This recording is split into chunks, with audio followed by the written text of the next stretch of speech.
le Cap Filière Grande Culture de la région Centre-Val de Loire était le lieu pertinent pour réaliser cette étude compétitivité, car le seul permettant un travail mutualisé d'organismes économiques tels que le Crédit Agricole, les centres de gestion, mais aussi d'instituts techniques tels qu'Arvalis ou bien encore le syndicalisme avec la FNSEA Centre-Val de Loire. L'ADN de cette étude est bien d'avoir une analyse globale de nos exploitations. Efficience technico-économique, maîtrise des charges de structure et l'aspect commercialisation qui est un sujet qu'il nous faut aussi analyser de manière objective. Bref, tout ce qui fait la compétitivité de nos entreprises agricoles et leur capacité à générer du revenu. L'agriculture de notre région est certes malmenée. Pour autant, des marges de manœuvre existent.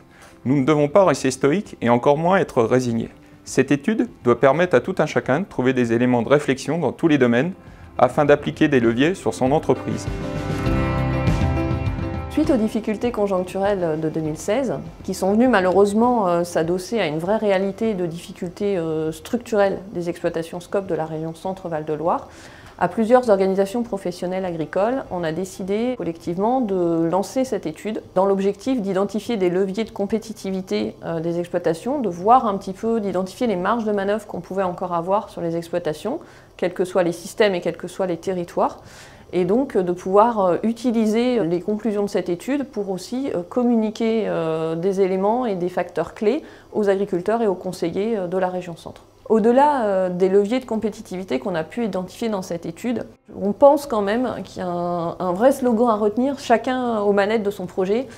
Finalement, chacun a la possibilité de gagner des facteurs de compétitivité sur son exploitation, à condition de prendre le temps de réfléchir quand même à son projet aujourd'hui et aux tournures qu'on voudrait donner à son projet d'exploitation demain.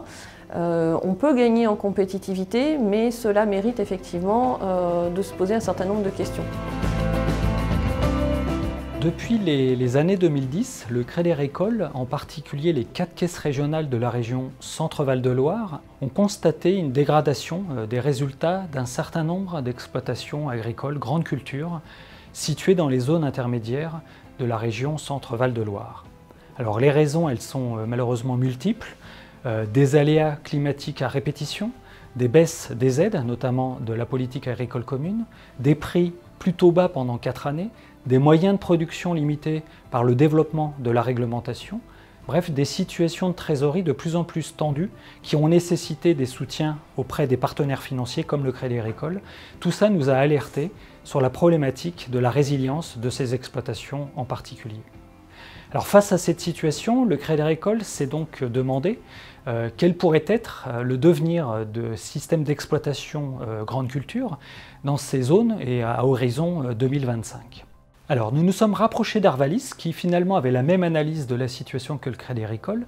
Les discussions qui ont suivi ensuite avec la FNSEA Centre-Val de Loire, les AS, le CER Alliance Centre et la Chambre régionale d'agriculture de la région Centre-Val de Loire ont permis de constituer une force active reprise dans le cadre du Cap Filière 2017-2021 sur la compétitivité des exploitations céréales oléoprotéagineuses. Le but principal de nos actions a été surtout d'identifier les leviers d'adaptation pratique pour permettre de retrouver de la résilience sur la base des facteurs identifiés dans les exploitations les plus performantes. Parce qu'en effet, malgré ces années difficiles, nous avons aussi constaté que certaines exploitations grande culture s'en sortaient plutôt bien, ce qui est plutôt rassurant et donne bien entendu un message d'espoir. Pour conclure les travaux qui ont eu lieu sur la réflexion de l'agriculture en grande culture en région Centre-Val de Loire, je propose 3 mots: ensemble, rebondir et personnaliser. Ensemble, je crois que je reste persuadé de la richesse des travaux de tous les partenaires qui ont œuvré à cette étude. Rebondir, je crois que c'est des atouts quand on a un travail qui est fait avec des partenaires en collectif. Ça permet de bouger et d'avoir des solutions pour que demain, l'agriculture en région Centre soit performante, résiliente et durable. Ensuite, le mot personnalisé, on peut, avec les différents partenaires, trouver des solutions personnalisées, adaptées aux exploitations, pour que chacun puisse avoir de la performance, de la durabilité, et puis transmettre et avoir de l'agriculture présente sur tous les territoires de demain. Je vous incite vivement à visionner la vidéo qui vous expliquera tout en détail.